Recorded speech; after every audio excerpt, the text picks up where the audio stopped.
Tapi seperti yang kamu sudah tahu, ini pun kalau kita lihat sekarang 80% dan lebih jawatan-jawatan di Sabah sudah dipegang oleh pegawai-pegawai daripada Malaya. Dapat deh? Nanti saya kasih nampak. Nah, perkara 10 kewarganegaraan, sebenarnya kita mempunyai hak untuk memainkan peranan supaya siapa yang jadi warga negara Sabah dan bukan. Kalau betul kita ada peranan di sini, kenapa kerajaan pusat saja sewenang-wenangnya bagi proyek asing kepada orang asing? Tepat deh? Berarti dia tidak patuh kepada ini perjanjian. Perkara 11 mengenai cukai dan dana ekonomi keuangan kita Sabah atau kerajaan negeri yang berkuasa. Nanti saya akan bagi tahu kamu, walaupun kita ada kuasa ini, tetapi ini kuasa kita bukan lagi di tangan kita. Sekarang Kuala Lumpur yang pegang. Nah, hak-hak sebagai orang asal, karena ada itu batu sumpah, masih lagi lah, tidak terganggu. Jabatan pelajaran di Sabah, sebenarnya ini adalah di tangan negeri Sabah. Dulu kita ada Kementerian Pelajaran kan, masih ingat kan? Tapi sekarang kita sudah nih Kementerian Pelajaran, sekarang semua mau pergi ke KL. Begitu juga perkara 17 pun penting. Dia punya syarat di sini, kursi parlemen di Sabah tidak boleh kurang daripada Singapura punya. Saya tidak tahu berapa Singapura punya sekarang lah, tapi masa kita bergabung Singapura ada 15, saya rasa kita ada 17 ke 18 pada waktu itu, 16. Nah, perkara ini pun dia orang sudah main pusing-pusing. Nanti saya kasih tunjuk macam mana dia main pusing-pusing, ya, main tipu lah. Perkara 18 ini pun yang di Pertuan Negara sudah jadi negeri kan,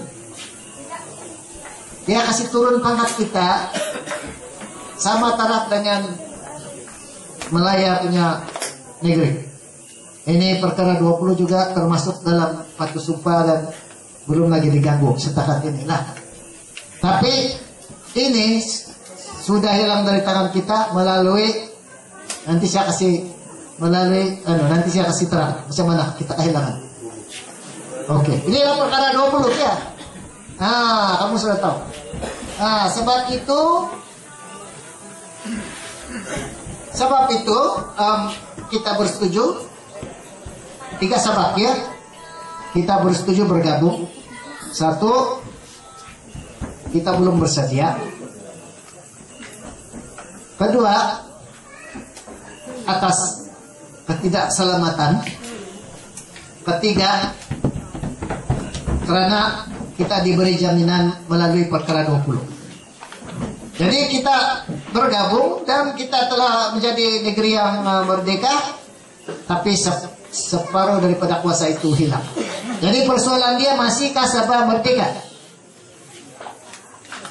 Masih merdeka ke kita? Coba kita tengok.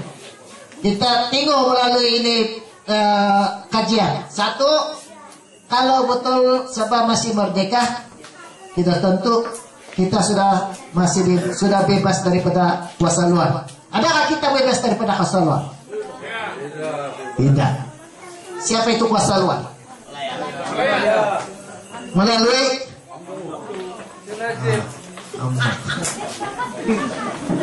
kedua, kuasa kita ada kuasa menentu dasar keuangan. Siapa ada menentu? Siapa punya kuasa menentu dasar keuangan sekarang? Cukai-cukai.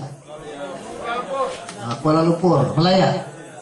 Ketiga, kuasa pilih pemimpin dan kerajaan. Di mana ini kuasa sekarang?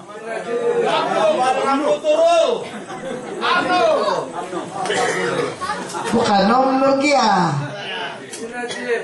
Bukan. Yang ingin mengundi siapa? Rakyat. Tapi ada lagi lain. Kita ingin mengundi siapa? Iya, mengundi hantu ataupun PTI. Partai. Bukan PTI, partai. Mamatai.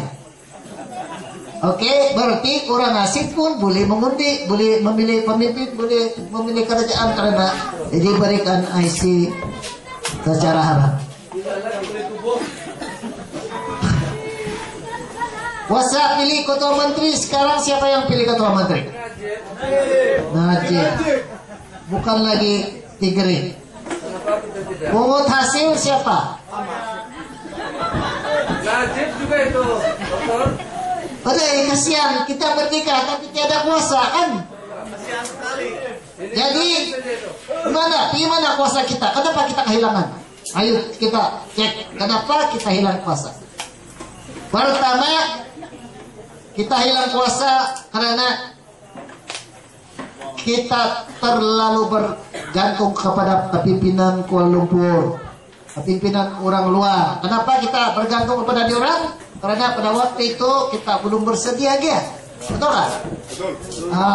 Jadi oleh sebab kita bergantung kepada diorang, berarti diorang macam pagar makan padi, diorang ambil sapatan, bukan enggak?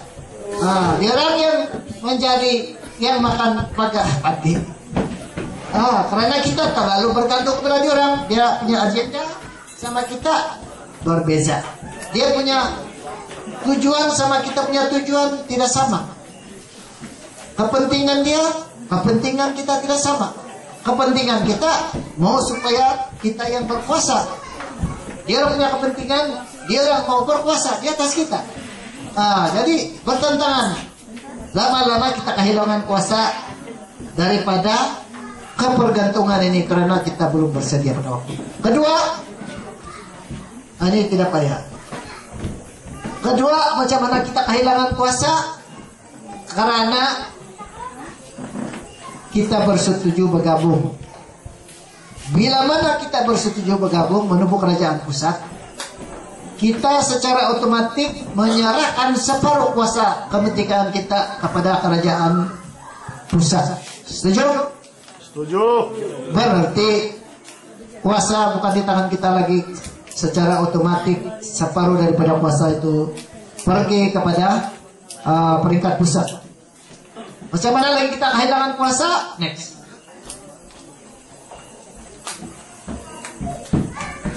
Karena manipulasi penipuan daripada wilayah.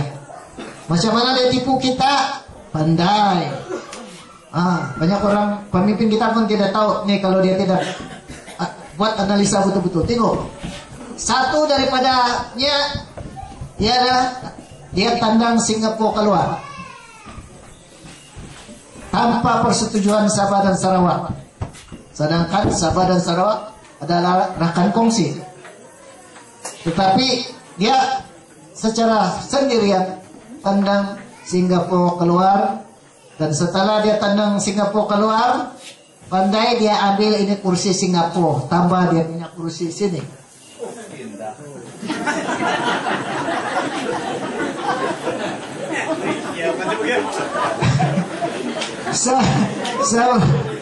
Sebelum perkataan apa itu?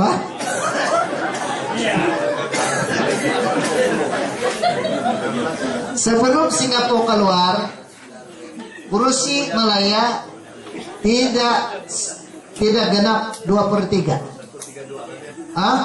Belum sampai 2/3. Di parlemen kau perlu 2/3 itu kursi, baru kau beli ubah itu perlembagaan. Jadi dia orang pandai. Bila dia sudah tandang Singapura keluar, dia orang ambil 8 daripada 15 kursi ini, tambah, dan Sabah dan Sarawak sudah hilang 8 kursi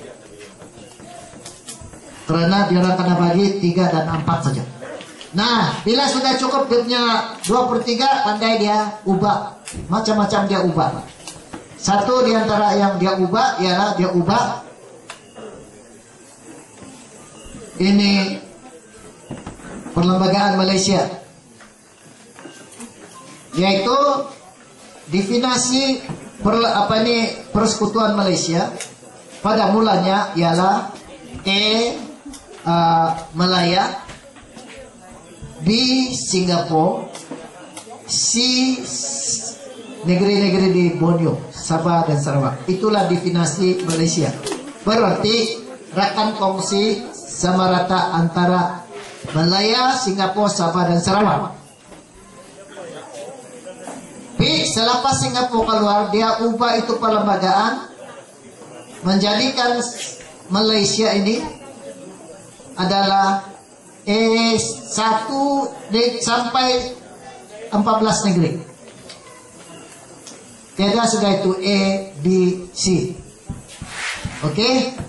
Bukan saja itu, saudara-saudara sekalian, daripada ini banyak dia buat. Next. Nah, urus itu senator pun dia pergi tambah Melaya punya 24 Sabah Sarawak Saraduan, no? Sian. Kesian. Sudah itu dia ubah lagi. Nah, inilah yang kita bersetuju. Inilah Malaysia, gabungan 4 buah negara. Ini yang negeri-negeri kira-kira. Inilah yang bergabung menubuhkan kerajaan Malaysia. Bukan ini negeri-negeri. Bayangkan ini, kalau ini rumah panjang. Setiap rumah panjang urus dia punya rumah masing-masing, ada peraturan. Tidak, bukan suka-suka masuk bilik rumah panjang, kan? Ada kita punya peraturan sendiri. Nanti kan boleh juga masuk, tapi kan ada sogit kan? Nah, apa dia buat? Dia tiadakan ini rumah panjang. Dia kasih masuk kita dalam bilik Malaya. Nah, Sabah dan Sarawak kena turun pangkat. Mana ada lagi Malaya sini? Sama negeri-negeri. Nah, Malaya sudah di atas. Berarti ini proyek nama saja Malaysia, tetapi sebenarnya ini mau ambil alih Sabah dan Sarawak di atas nama Malaysia, betul kan? Betul. Ya, betul itu. Sian. Kasihan bagi kita. Nanti kali apa? Tapi dulu kita tidak paham ya. Apa ya next? Mana boleh dia kasih turun pangkat kita? Karena daerah kita di Keningau pun 3 negeri boleh masuk. Yes, betul. Kau tengok, Perlis, Pulau Pinang, Melaka boleh masuk Keningau, masuk lagi ada bilik yang tinggal. Satu saja dia lawan. Tapi di Keningau apa yang kita ada? 3 adun, 1 parlemen. Paling-paling Dio. Apa yang diorang ada? Perlis saja ada raja, ada menteri pasar. 15 tahun kalau semua kita campur 83 ada punya wakil rakyat dan 26 wakil parlemen. Tapi Keningau lebih besar daripada ini negeri-negeri. Kita tukar itu, Bos. Sian dia. Tengok. Ngangkat negeri Sabah kena turun pangkat macam setanding dengan Perlis, sedangkan